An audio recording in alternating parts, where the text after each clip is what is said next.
High বন্ধুরা, তোমাদের সকলের প্রিয় চ্যানেল চলো পড়ি বন্ধুতে তোমাদের সকলকে স্বাগত। আশা করি তোমরা সকলেই খুব ভালো আছো। তো স্কুল সার্ভিস কমিশনের মাধ্যমে 2016-তে পরীক্ষাতে দিয়ে চাকরি পাওয়া নবম, দশম, একাদশ, দ্বাদশ এবং গ্রুপ সি এবং গ্রুপ ডি, এদের এতগুলো চাকরি প্রার্থীর যে পরীক্ষা বাতিল হয়েছে, 25,752 জনের যে চাকরি বাতিল হয়েছে, সেই সম্বন্ধে তোমরা প্রত্যেকেই অবগত হয়েছো এবং বর্তমানে কি পরিস্থিতি সেটাও তোমরা সকলেই জানো। তো দেখো, স্কুল সার্ভিস কমিশনের এই ব্যাপারে সুপ্রিম কোর্ট থেকে যে নির্দেশ দেওয়া হয়েছে সেটা হচ্ছে যে যোগ্য যারা টিচাররা রয়েছে তারা কিন্তু 31শে ডিসেম্বর পর্যন্ত স্কুল যেতে পারবেন, কিন্তু গ্রুপ সি এবং গ্রুপ ডিরা যেতে পারবেন না। তো 31শে ডিসেম্বর পর্যন্ত কিন্তু ওনারা শিক্ষক এবং শিক্ষিকারা মাইনাও পাবেন তারা যা পেতেন। এবার কথা উঠেছে যে স্কুল সার্ভিস কমিশন নতুন করে এই সমস্ত পরীক্ষাটাকে নিতে হবে, সেটা সুপ্রিম কোর্টের আদেশে।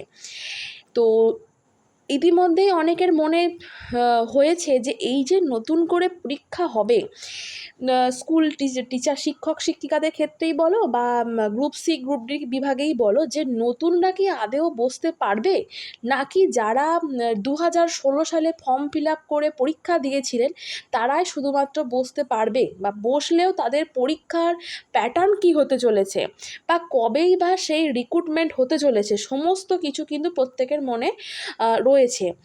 যারা ফ্রেশ ক্যান্ডিডেট, যারা ধরো 2016-তে ফর্ম ফিল আপ করতে পারোনি পড়াশোনার জন্য, যে কোনো কারণের জন্য, তারাও অনেকে ভাবছো যদি আমরা বসতে পারবো কি পারবো না। হ্যাঁ, তো সেইটাই কিন্তু আজকে কর্মসংস্থান পেপারে পুরো ক্লিয়ারলি সমস্ত কিছু জানানো হয়েছে, আর আমি তোমাদের সঙ্গে সেইটাই শেয়ার করব। তো ভিডিওটা পুরোটা দেখতে থাকো। তো দেখো, 25,752 জনের মধ্যে নবম দশমে প্রার্থী সংখ্যা ছিল 12,905, একাদশ দ্বাদশে ছিল 5,712 জন, গ্রুপ সি পদে ছিল 2,067 জন এবং গ্রুপ ডি পদে ছিল 3,956 জন। তো ওটা গেল মোট কত কি সংখ্যা ছিল। এবার দেখো পরীক্ষা পদ্ধতি কি বলছে এখানে। পরীক্ষা বলছে যে 31শে মের মধ্যে নতুন নিয়োগের জন্য বিজ্ঞপ্তি দেওয়া হবে। নবম, দশম, একাদশ, দ্বাদশ, গ্রুপ সি, গ্রুপ ডি এই 3টে ক্যাটাগরির জন্য আলাদাভাবে বিজ্ঞপ্তি দিতে হবে সংবাদপত্রে। যোগ্য এবং অযোগ্যদের তালিকা, এই ব্যাপারে আমি আসছি না, আমি যাচ্ছি নতুন যে নিয়োগ প্রক্রিয়া হবে তা কিভাবে হবে। নতুন দেখো ক্লিয়ারলি বলা আছে, নতুন যে নিয়োগ প্রক্রিয়া শুরু হবে তা 2016 সালের নিয়োগ বিধি অনুযায়ী কিন্তু হবে। তার মধ্যে থেকে দেখো 100 নম্বরে প্রার্থী বাছাই পরীক্ষা হবে। এর মধ্যে লিখিত পরীক্ষায় থাকবে 55 নম্বর, শিক্ষাগত যোগ্যতায় থাকবে 35 নম্বর এবং পার্সোনালিটি টেস্ট ইন্টারভিউ হবে 10 নম্বর। এবার 55 নম্বরের মধ্যে দেখো লিখিত পরীক্ষায় প্রশ্ন হবে MCQ টাইপ, 55 নম্বর যেটা লেখা পরীক্ষা হবে, আর প্রতিটি প্রশ্ন থাকবে 1 নম্বর করে এবং সময় থাকবে 1 ঘন্টা। একাডেমিক স্কোর যেটা থাকছে 35 নম্বর, সেটার বিভাজনটা দেখো বলছে নবম থেকে দশম শ্রেণীর স্কুলের বেলায় মাধ্যমিকে 10 নম্বর থাকছে, উচ্চ মাধ্যমিকের জন্য 10 নম্বর থাকছে, ডিগ্রি বা পোস্ট গ্র্যাজুয়েট যাদের আছে তাদের 10 নম্বর থাকছে এবং বিএডদের জন্য থাকছে 5 নম্বর।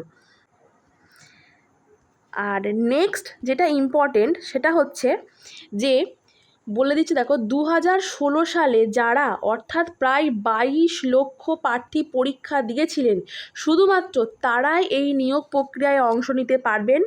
নতুন কোনো প্রার্থী এই নিয়োগ প্রক্রিয়ায় অংশ নিতে পারবেন না। এটা খুব একটা ইম্পর্টেন্ট পয়েন্ট।